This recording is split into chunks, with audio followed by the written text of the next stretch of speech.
This episode is brought to you by Muntins Malts, a company that is passionate about providing premium malts to brewers worldwide. For over a century, Muntins has been a leading supplier of brewing and distilling malts, offering the finest British malted barley on the market.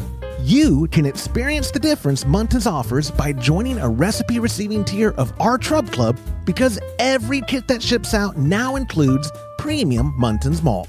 You know, we've known the Muntins crew for a long time, and I can tell you, friend, you're going to love brewing with their grains. Ask your local supply shop to carry Muntins malts, or homebrewers can join our Trub Club at homebrewhappyhour.com/club, be a part of the community, and come brew with us.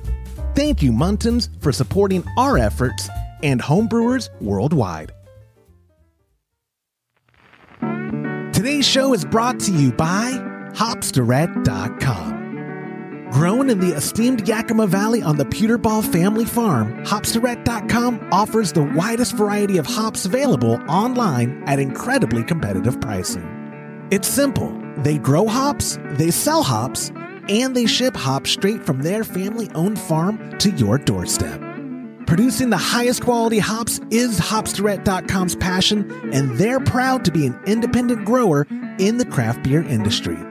Go to Hopsterette.com right now and get what you need to make your brew day better. That's Hopsterette.com. Today's show is brought to you by Imperial Yeast. You hear us gushing over Imperial Yeast all the time, and that's because their yeast performs for us in every batch that we brew.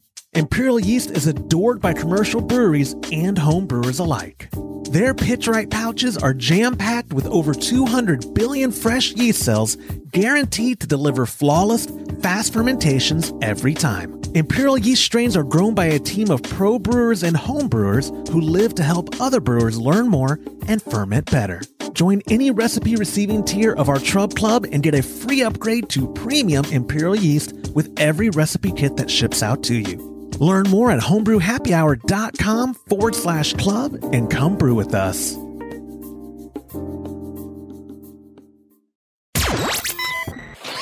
Entertaining shows with content that spreads information and sparks discourse throughout the community. This is the Pearl Media Network. The pros and cons of glass carboys, forgetting to take gravity readings, and using DME to make yeast starters. This is Homebrew Happy Hour, episode 349.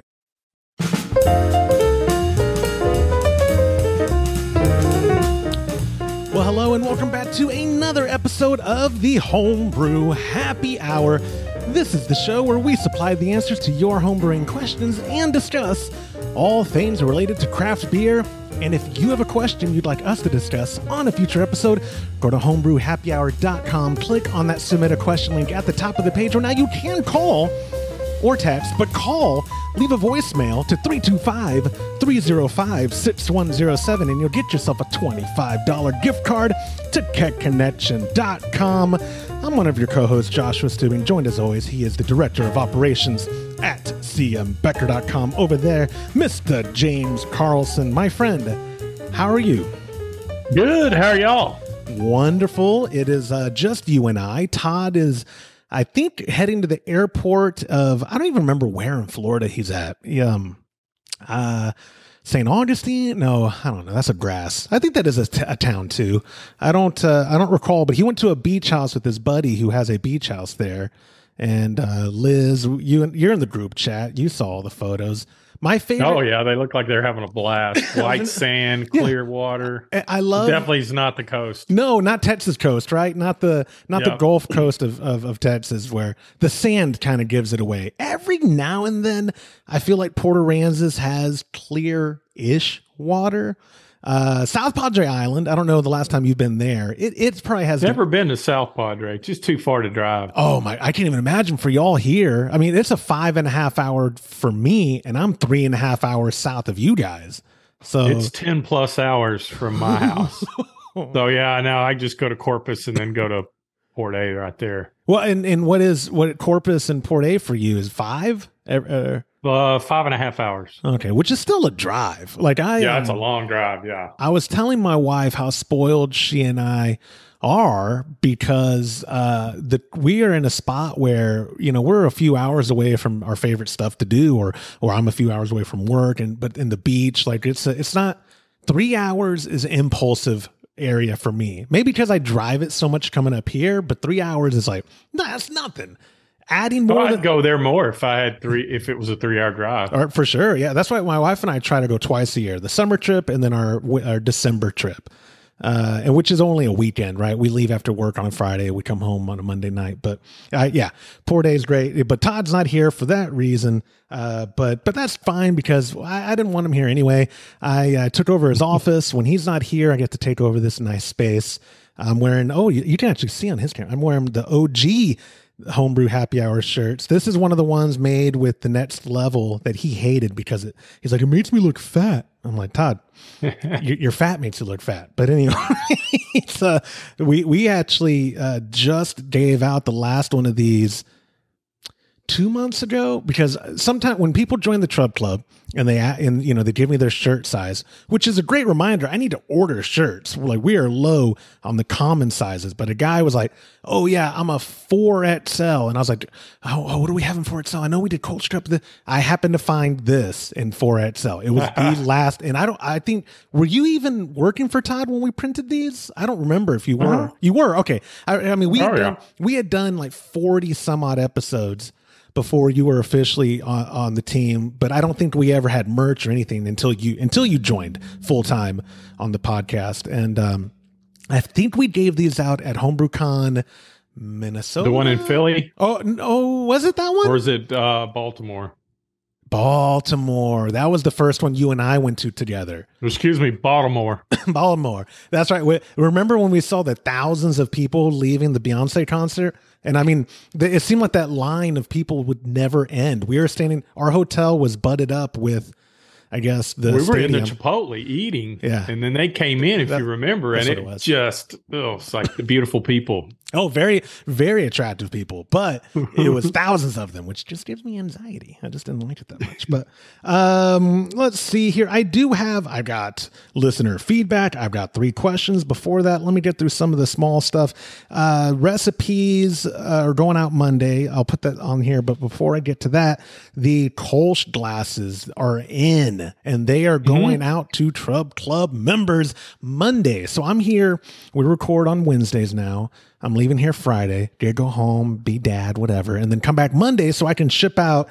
Let me put it on the screen. Do I have it on here? Let me see. There it is. Boom. Todd's ESB is the patreon.com/homebrew happy hour Trub Club recipe of the month. That's a mouthful. Try to say all that. But it's a delicious recipe with premium ingredients from our friends at Munton's Malt, hopsdirect.com, and of course, Imperial Yeast. Every time I see that logo that I'm using, I'm reminded. I think they updated their logo. But sorry, Imperial. I know some of them do watch this. But yeah, we are super excited to get this in y'all's hands. It's a delicious recipe. I don't know of a bad batch y'all have ever brewed of it, James. Like, Todd is usually the one brewing it, and every time he usually nails it. I believe. Yeah. What was the one y'all did on the Cooler Brew video? Was that this, or was that the California Comet? That was the California Comet. That was the ESB. Oh, it was. Okay. That was probably one of my favorite batches ever brewed. Like, y'all did that batch, just sticks out to me as it was phenomenal. That was good. It was so good. It was so good. Yeah. And so Todd took that recipe over the years, tweaked it, and made his own. And you can tell it's his own because he's on the cover now. He asked to be on the cover, but he didn't give me parameters, so I went with it. We actually usually send this out maybe once a year for Trub Club, or once like every 15 months or so, because it is a fan favorite. I'm pretty good. If you're, like I said, a member, you go join at patreon.com/homebrew happy hour.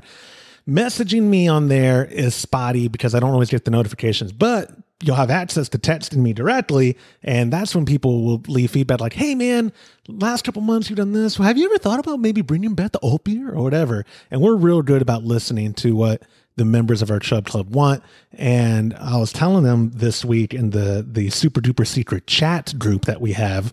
Todd doesn't like me using that name, but Todd's not here.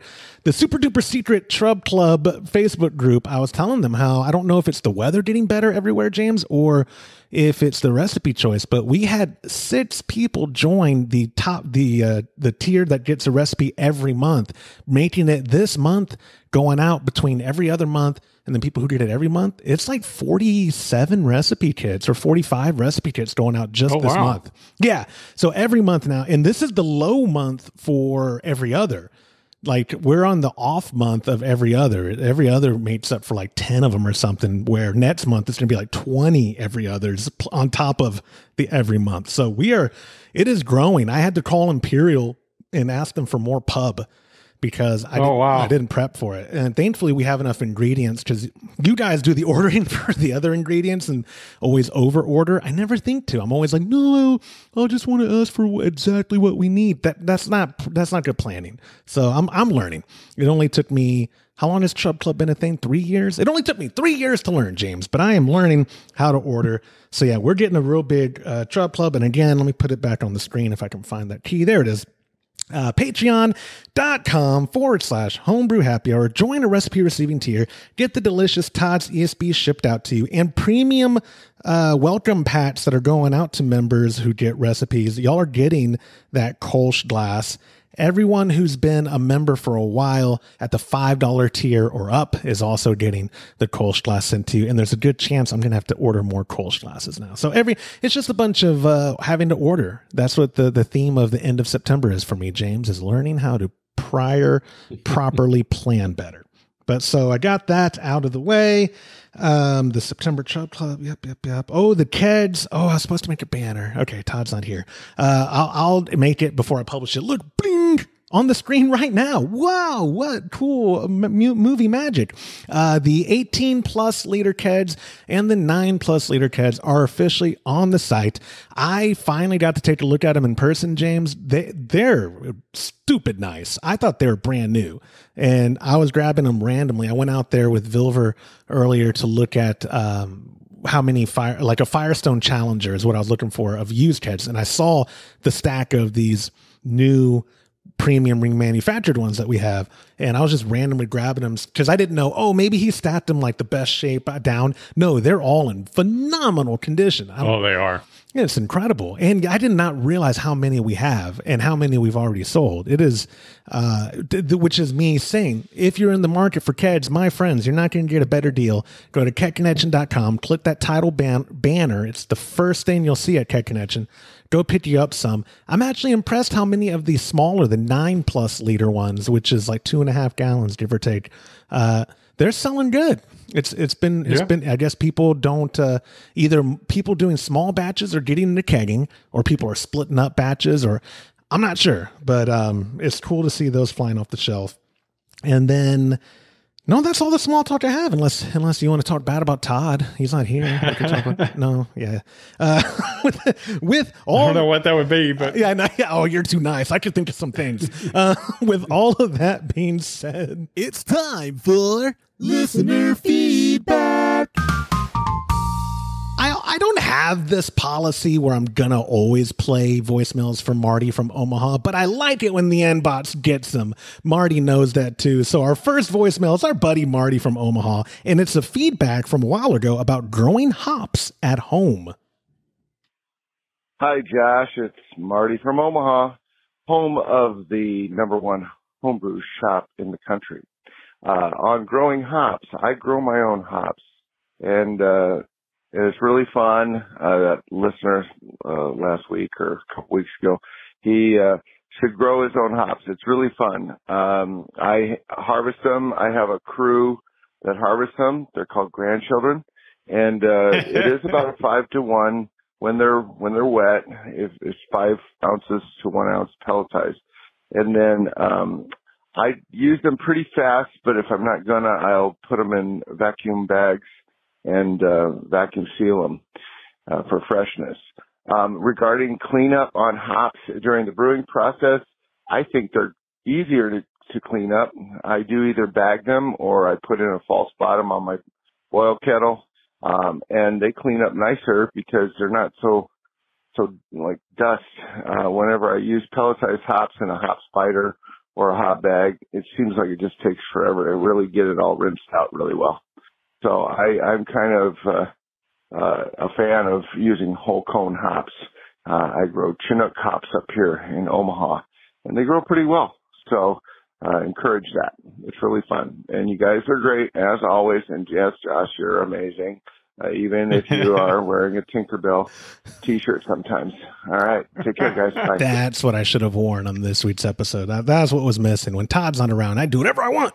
I think Marty might be using the word fun a little loose there, but I get his point. Like, it's an experience. And the grandchildren, child labor sounds like my pop. I can just imagine Marty with his Jack and Mountain Dew out in the field going, quicker than that, to his grandkids or whatever. Schnell. Yeah.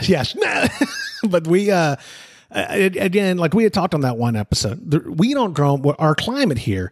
I imagine maybe his climate is not as miserably hot there in Nebraska, the Cornhusker state, or I don't know what their motto is. They get more sun too. And that's a big deal too. The heat tears them up, but also the days of sunlight, hours of sunlight during the day helps too. Yeah. And so maybe it's more fun if you're in a different location than central and mid-central Texas. And I always say I'm in central Texas. Literally, if you look at a map, aren't we here isn't this literally a central Texas? It is, right? It's about as close as you can get if you want to throw a dart at the center of Texas. Yeah, but they always get real close to Comanche. They call my area 3.5 hours southeast of here. They call it central. And, I looked at a map and I was like, wait a second, that's not central at all. But no, that's South Central. South Central, yeah. But anyways, Marty, thank you so much. And this is a good time to remind y'all, if and when we use your voicemail feedback on a future episode to 325-305-6107, you get yourself a $25 gift card to kegconnection.com. Or even better, leave us a voicemail question like our first question of the week, Mr. Carlson. It's our buddy Sean from Virginia, who also got a $25 gift card. Here's Sean. Hey guys, this is Sean from Virginia. So I was thinking about the Maroot Minute after listening to it, and what he says makes a lot of sense as far as the weight of the compression on the yeast from the liquid volume above it. And then you started talking about Carboys and some other stuff, and I might be too dumb to know, right with you, Josh, but is there a reason that glass Carboys have historically been the item to primary and potentially secondary in? I'm a fan of the larger plastic wide mouth because I can clean them easily, and most of them all have spigots. But I got gifted a couple of glass Carboys for my last birthday, and I can't quite bring myself to use them because I'm not sure I understand the purpose at this point for me. So I'd appreciate your opinion on that.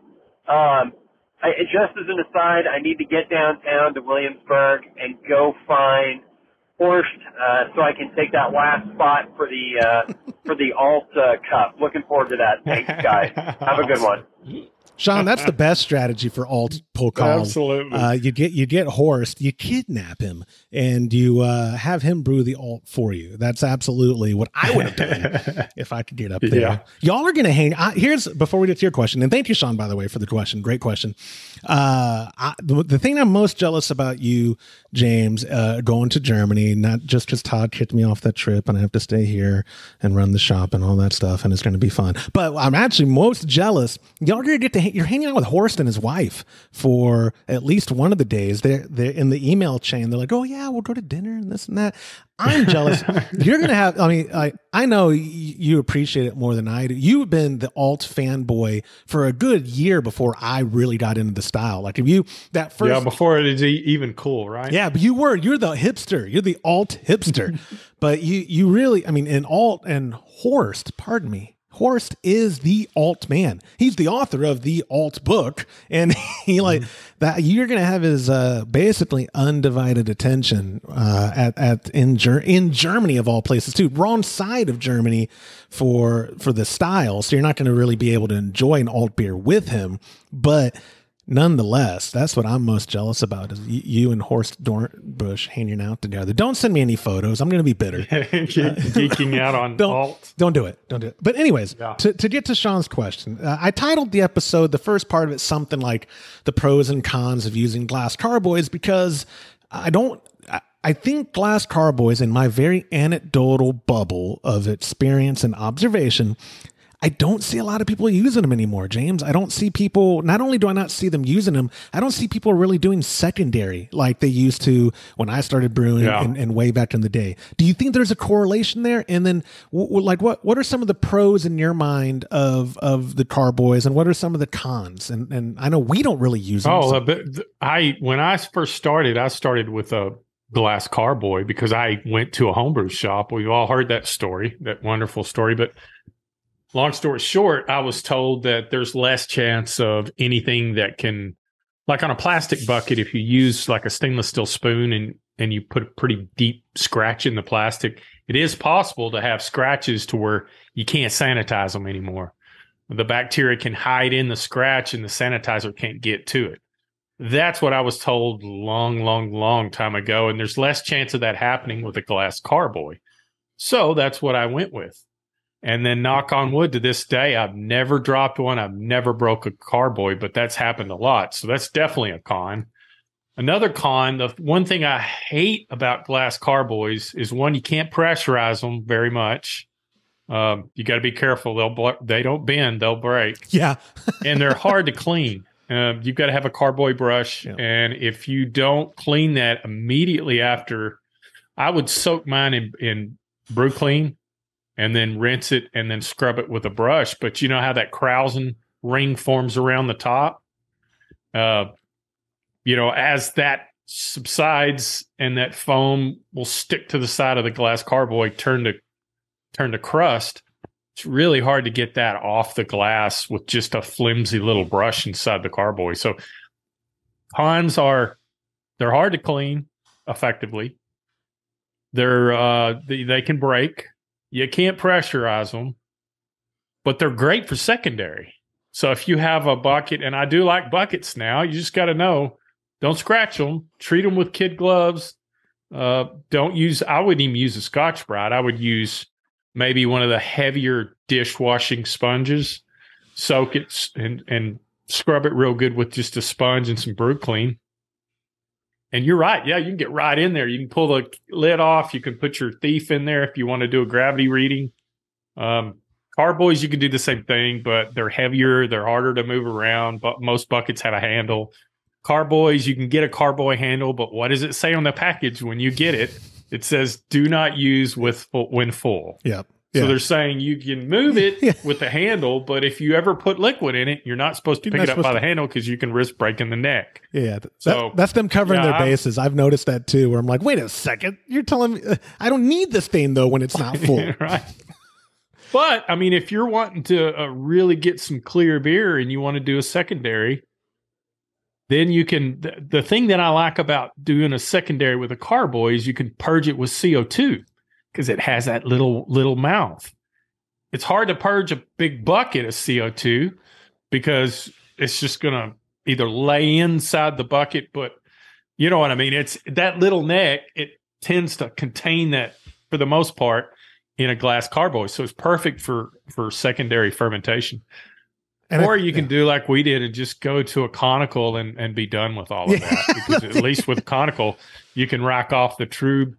You can get it, and really that's all you really are doing when you do a secondary. You're getting it off the old stuff and putting it in a new vessel, but then you risk oxygenating the beer or oxidizing the beer. Right. And if you're like me, I hate that taste. I just as soon throw it out if it tastes like cardboard. I think everybody hates it. Yeah, when they know it, I think they hate it. And to add to the pro, what you mean of secondary, or what I conflate with why it's good for secondary, because it's visible, right? Like the beer in secondary, being able to that's see, a great point, right? It makes a huge difference for you see the clarity, and you can more visually assess when you want to take it to the keg or bottle, whatever your means of production and distribution end up being in the Carboy. That was one of the things I actually liked about the PET plastic ones I'm using right now, the Firmzilla and then the Anvil. They sell keg keens.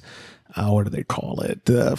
Fermenting king, or I forget what they're calling it. Sorry, Anvil. Wonderful product. But they're, these plastic ones, I was like, oh, plastic, this or that. Not only are they affordable, but them being clear and being able to see the fermentation process. This is primary I'm talking about, but just being able to see through it.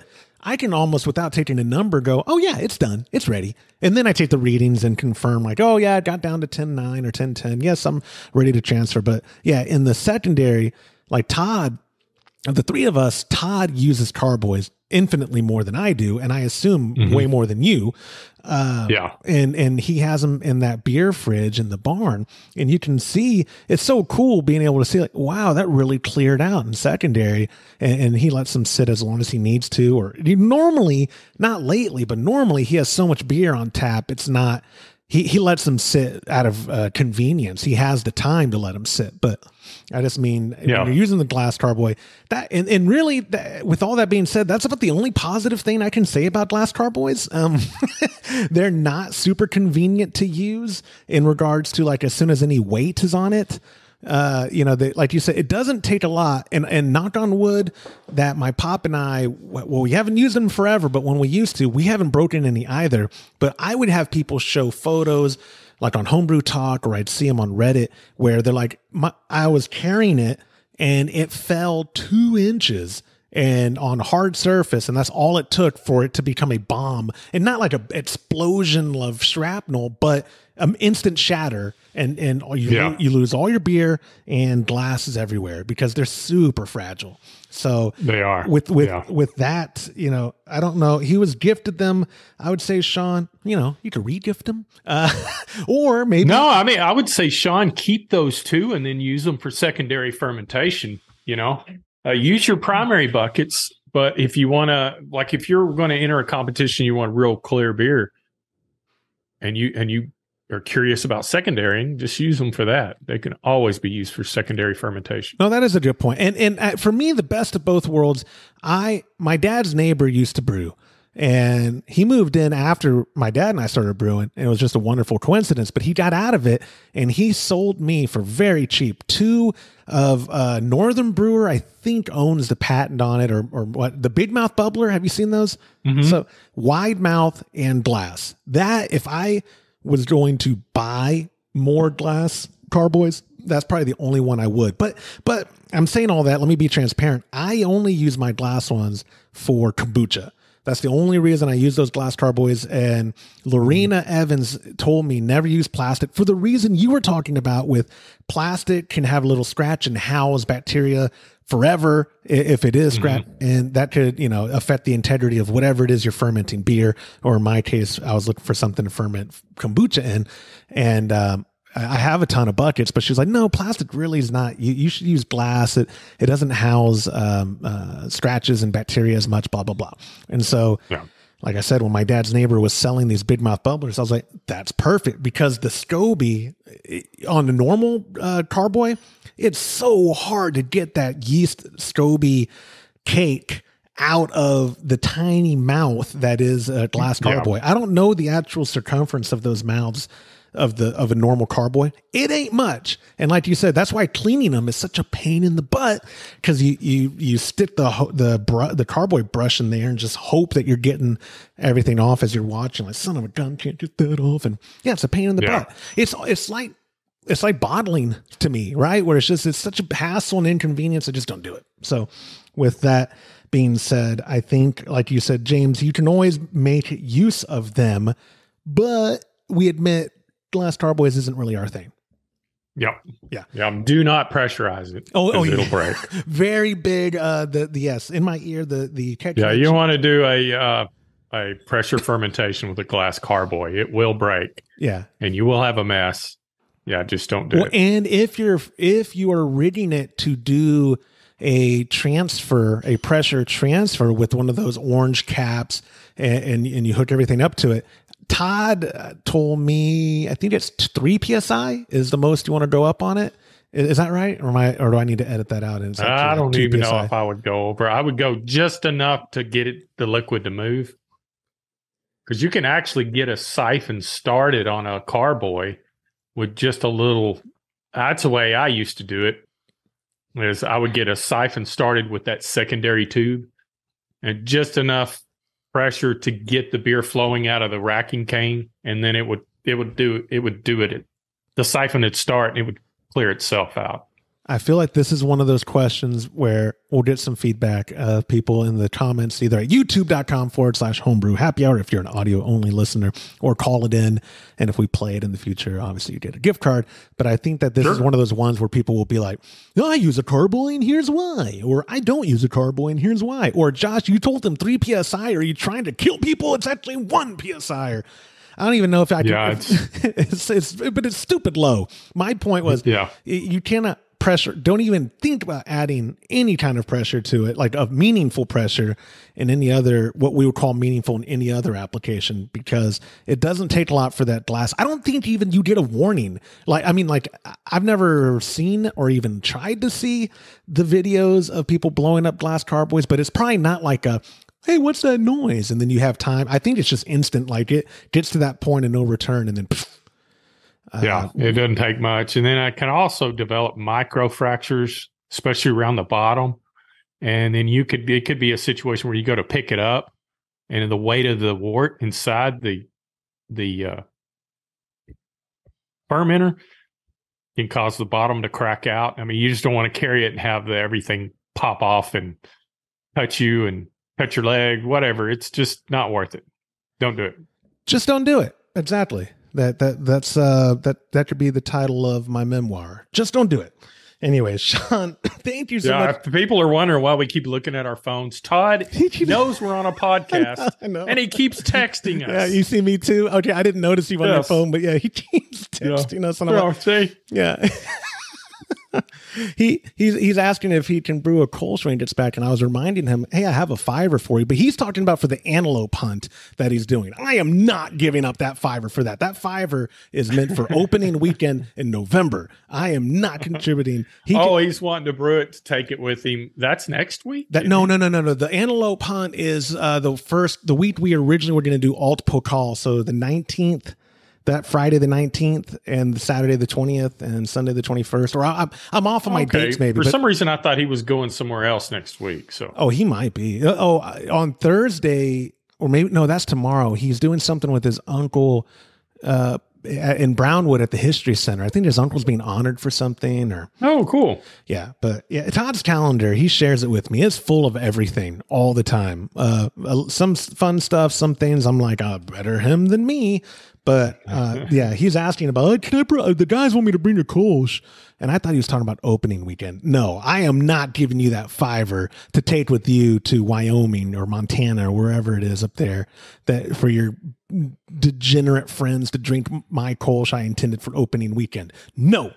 Anyways, thank you, Sean, so much for submitting that question. Another reminder, if and when you call and you leave a voicemail, and then I use that voicemail on a future episode of Homebrew Happy Hour, you get yourself a $25 gift card. That hotline again, 325-305-6107, or text that same line and still get yourself a $15 gift card, which I think is pretty good. Like our buddy, Joseph D, he texted me asking, hey crew, I completed a batch recently, didn't notice until a few days into fermenting, I never took gravity readings. I know I can take FG, final gravity, but I have nothing to compare it to. So probably not worth taking a reading, right?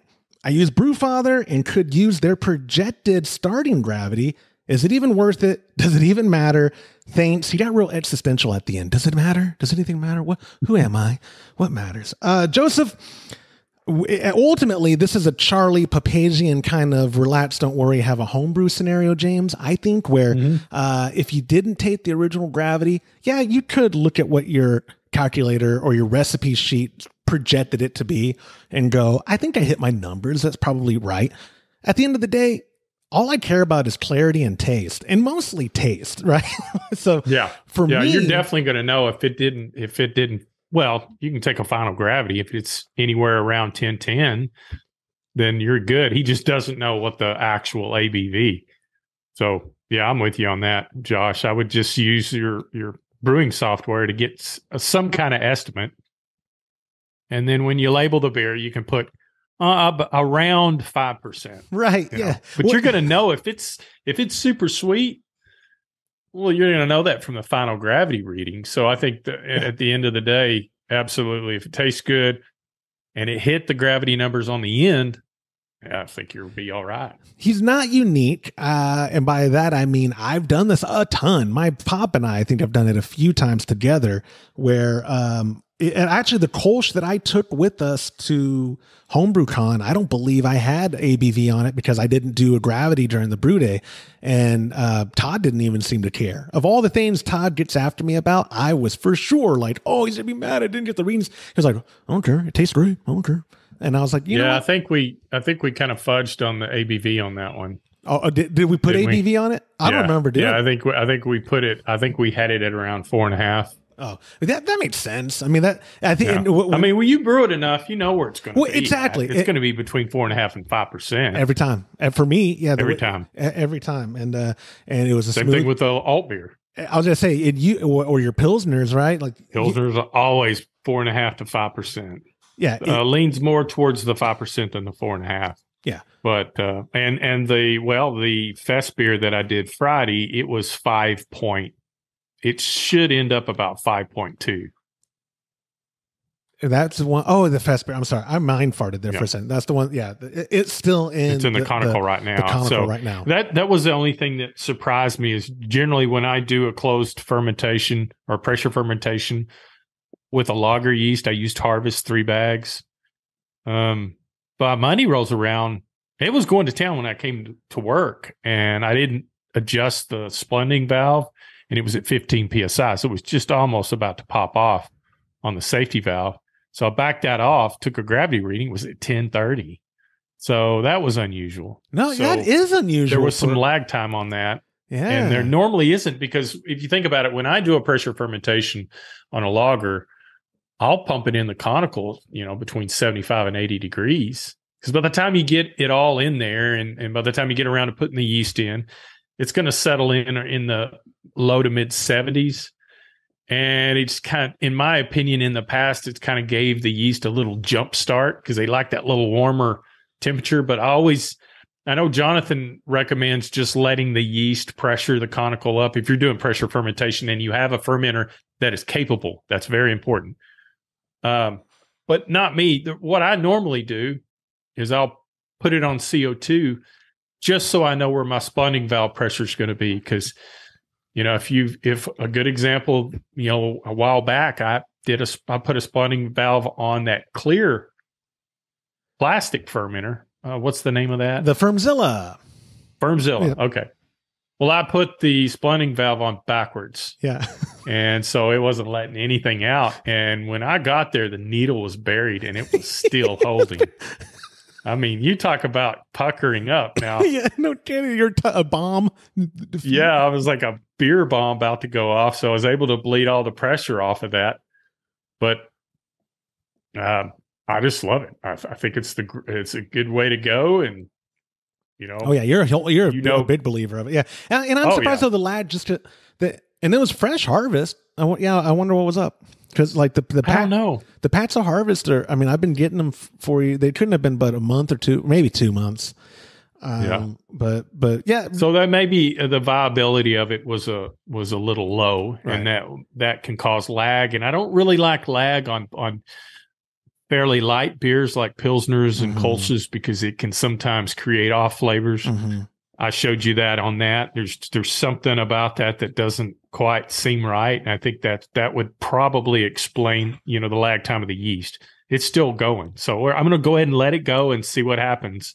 And hopefully it'll clean up. Fingers crossed. It was not as pungent as I thought it was, but sometimes you're your biggest critic. You're like, oh, I'm not happy with how it's going. Let's smell how sour it is. And I smelled it. I was like, yeah, it's not that bad. So what my plan originally was, whenever you do determine it's done and you keg it, I was going to put on an act of like, oh God, yeah, James, that's terrible. I'll dump it for you. And then just take it with me.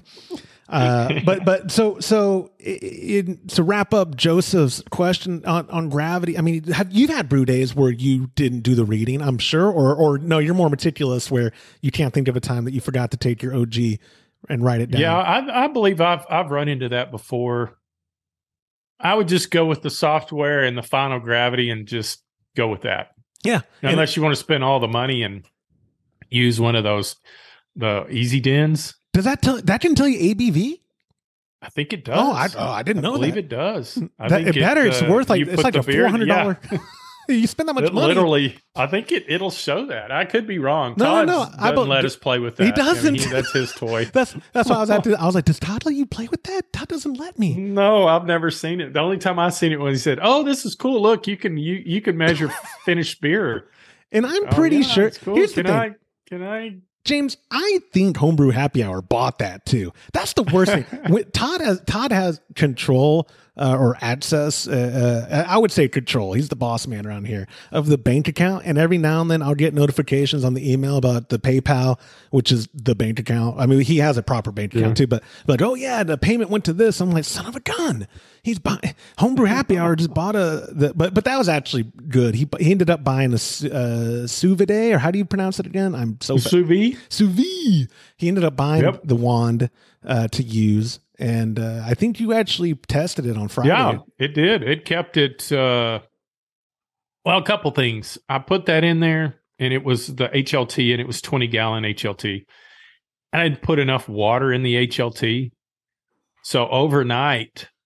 It for some reason, because the one that he ordered has an element and a circulation pump, but for some reason by the time it settled out, it was the water level was too low on the sous vide stick, so it was beeping when Lana got here Monday morning, which was basically alarmed out, shut off because it didn't have enough water in it.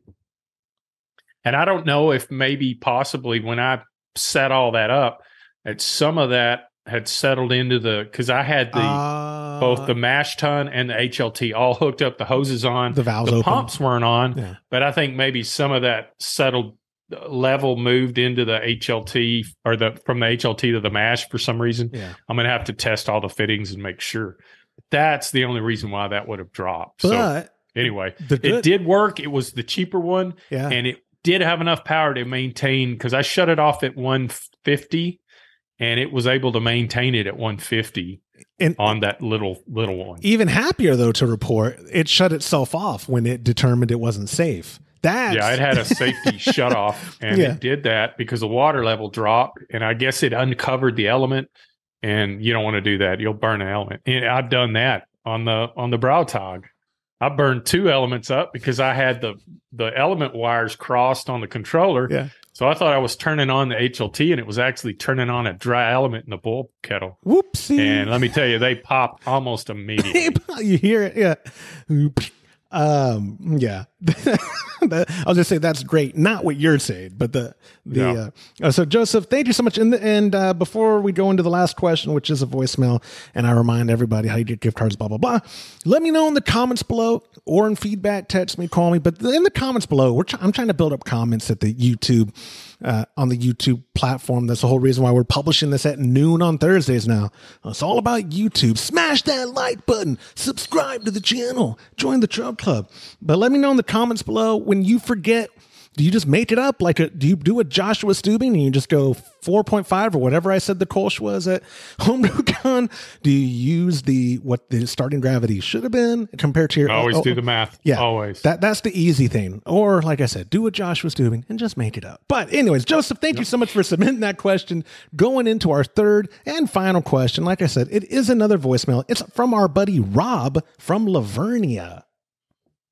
Hello, Todd, James, and Josh. This is Rob from Lavernia, Texas again with a question about DME and yeast starters and also yeast nutrients. I sometimes have to make a yeast starter because of the age of the yeast, I feel, or the only homebrew store in San Antonio is low on inventory for the yeast that I want to use. So nothing against them. Shout out to Brew City Homebrew Supply. They're crushing it in my mind. But what are your thoughts about the style or SRM of the DME when making your yeast starter? Is it important to match the finished SRM of the beer as closely as possible? And what about the style of DME? Can I use a Pilsen DME, for example, for a yeast starter destined for a pale ale beer? I also recently started using yeast nutrient in the starter and the boil just before flame out, but I don't notice a difference in the fermentation speed or the quality of the final product. Also, how important are yeast nutrients in both the starter or the beer? And is this something you do and or recommend that we do or that you do yourselves? Anyway, thank you for all you do for the homebrewing community. As many have already said, it's both educational and entertaining, so keep up the great work. Thank you. Rob, thank you so much. Lavernia, not too far from where I'm at in San Marcos. A quiet little town, but in 20 years, it'll be like San Antonio Junior, probably. All the development in my area. Yeah. Anyways, Rob, let's start from the top to bottom. James, making yeast starters, which is not something we do, but you are a proponent of keeping DME stored for those just in cases you want to bump up the ABV or you want to make a starter or whatever. He asked a good question regarding SRM and the style, because obviously there's DME for pale, there's golden, light, there's Pilsen.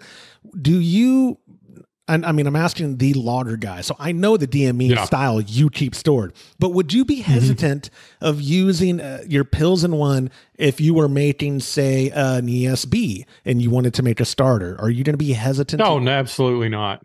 Rule of thumb for me is just get pale DME or light DME.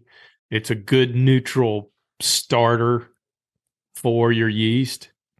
We have dry malt extract when we had the homebrew store. We had wheat, we had Pilsen, we even had Munich. I know we had Munich. Yeah, that was one. And I want to say they even made a Vienna DME. They might have. I don't remember.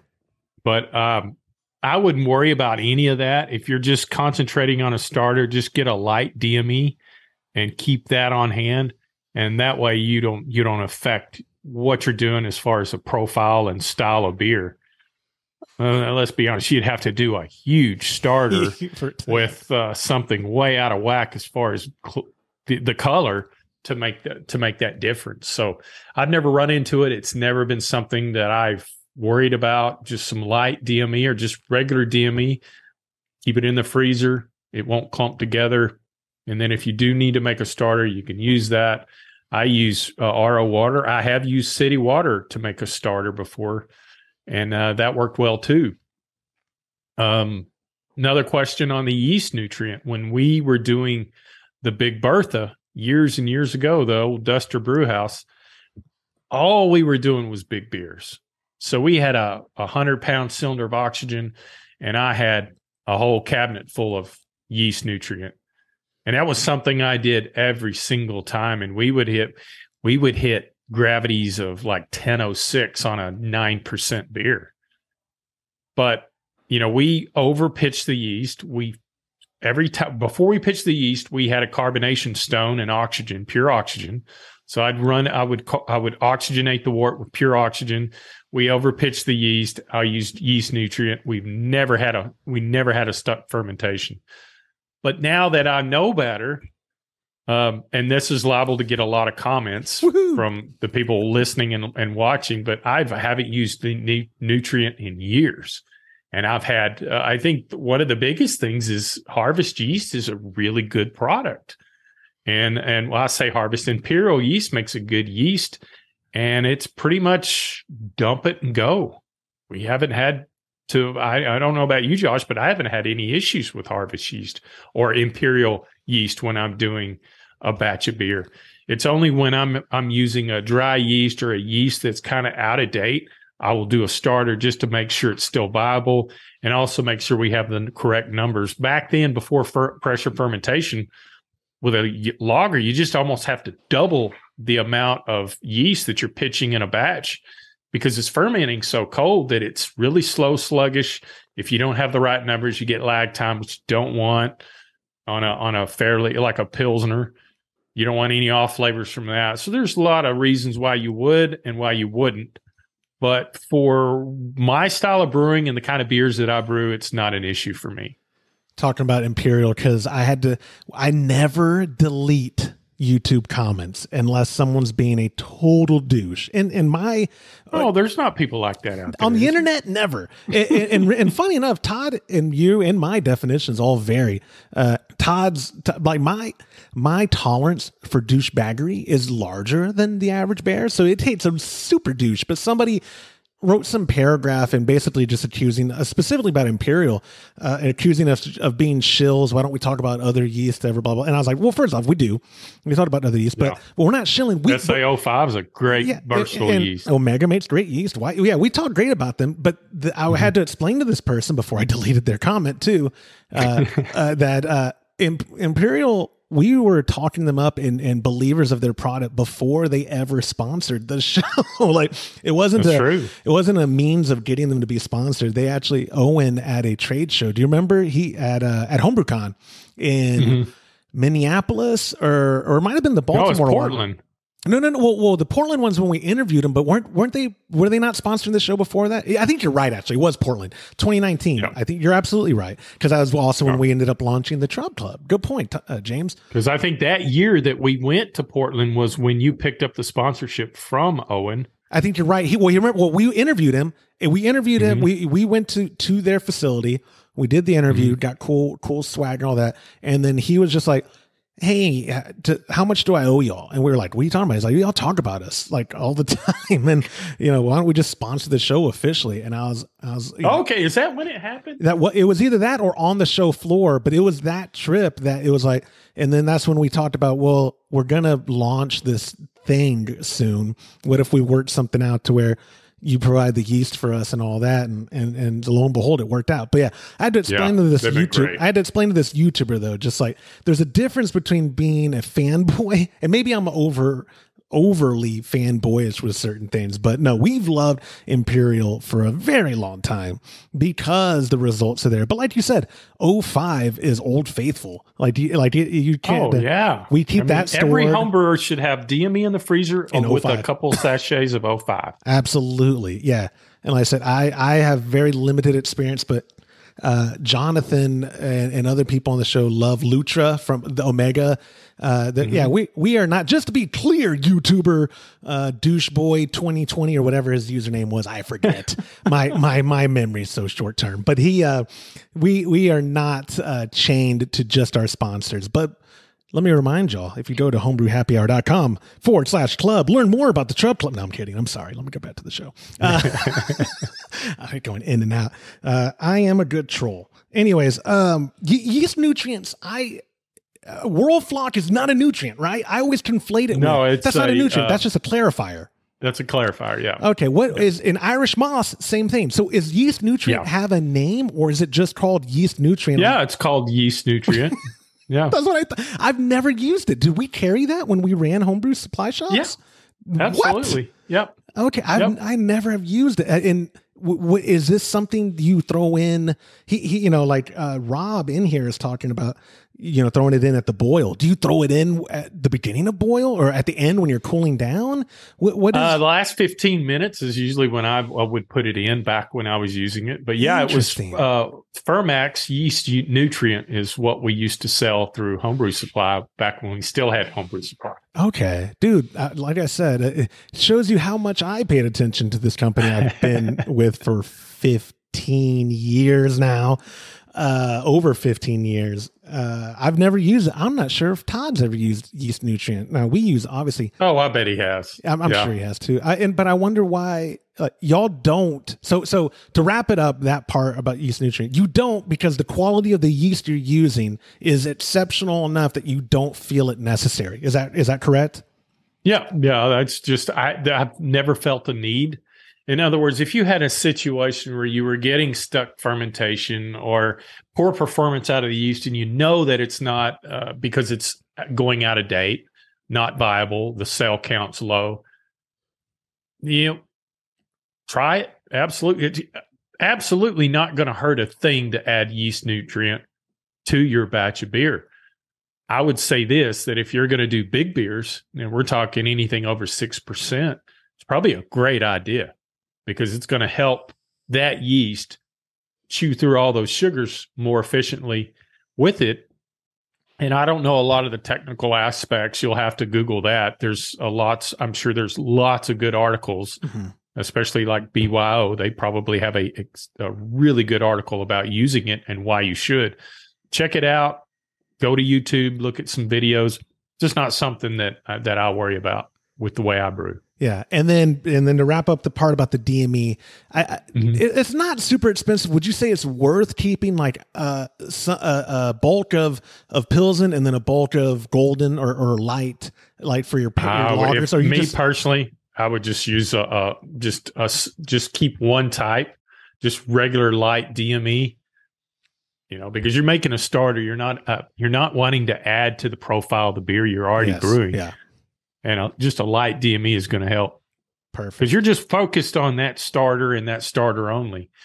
And you're not going to be doing half the batch. Half the batch is not going to be a starter. Now, if it was, well, then, it would definitely affect the way the recipe comes out in its finished state. But you're just doing a 5-gallon. Most people do. We do 15 to 20 gallon batches of beer. Most people are doing 5-gallon. You're talking about not a lot of wort. Just use some neutral. Now, I like to call a neutral base malt, which is DME, light DME, and you're not gonna have any issues. Like I said, you can use it for a whole bunch of different style of beers, and it's not going to affect. In my opinion, it won't affect the way that style is going to taste. That's a good segue, because I was going to say, what do you think? If it will affect it, leave us in the comment below. Let us know what you think to James Carlson. Somebody will say something about it. Yeah, this is what I do. Doesn't mean that you have to do what I do. There are certain people in our audience that have such a good sense of humor. I wouldn't be surprised if someone goes and mates the username on YouTube, doucheboy2020, and comments. And by that someone, I mean my father. No, I'm kidding, Dad. I'm kidding. Well, that's not to say you're not. Never mind. I'm digging a hole. Rob, that's a great question. Thank you for submitting that. And again, to just totally finalize that one, in the James Carlson book of recommendations, keeping dry 05, a few sachets of that, and keeping some standard light DME, and that will come in handy on one of those stalled fermentation day, or oh no, I need to make a starter, or I want to bump up the ABV. You have yourself covered, and they store forever. And forever might be the wrong thing, but they're like, I don't think they'd go long time, and they're cheap. It's cheap enough to where if you're invested in brewing and committed to wanting to make consistently good beer, that's just a good habit to form, of having those things on hand. So thank you, Rob. And you'd be surprised, honestly. I hate to cut you off, but if you do a starter on an old yeast, I think a lot of people would be surprised at how much is still viable in there, and you can grow that up to a pitchable amount of numbers of cells for your beer, and you could salvage an old. Yeah. It is worth trying, so you can get use out of that, because yeast, especially liquid. Look, one of the main compliments we get from sending out Imperial is not just the standard of their product or the quality of their product, but also liquid yeast from every manufacturer is expensive. And so that's why a lot of people use it, and then they try to harvest it. Like that one time you did the Kolsch, where 5 generations you harvested from this first pitch of Dieter from Imperial, and just kept getting, doing batch after batch after batch on top of it. And you determine after the 5th batch, like, okay, now it's kind of it's degrading a little bit. And so that's because I reused the yeast the very lazy way. And I just pumped right over on top of it. But that's inspiring.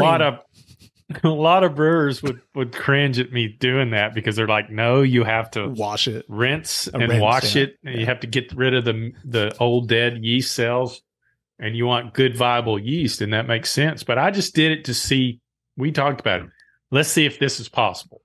And it was. It is. Yeah.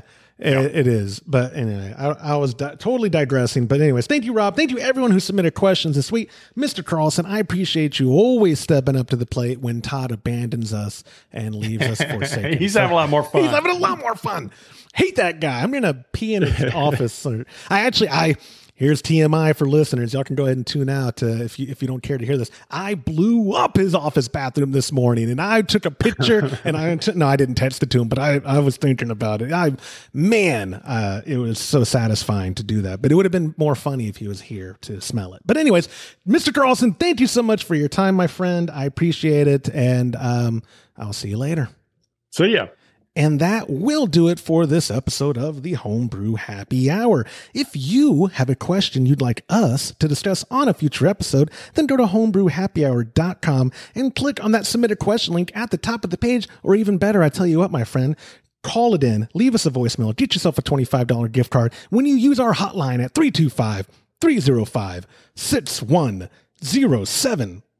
Thank you to our sponsors like Munton's Malt, premium grains for a better brew day. If you aren't already brewing with Munton's Malt, give them a try by joining our Trub Club at a recipe receiving level. For the best hops available online, give our friends at hopsdirect.com a visit and pick up what you need for your next brew day. Also, get a pack of Imperial Yeast along with premium recipes from us when you join the Trub Club. Go to patreon.com/homebrew happy hour and come brew with us. On behalf of Todd Burns, James Carlson, and the Pearl Media Network, I'm Joshua Stubing. Thanks for listening.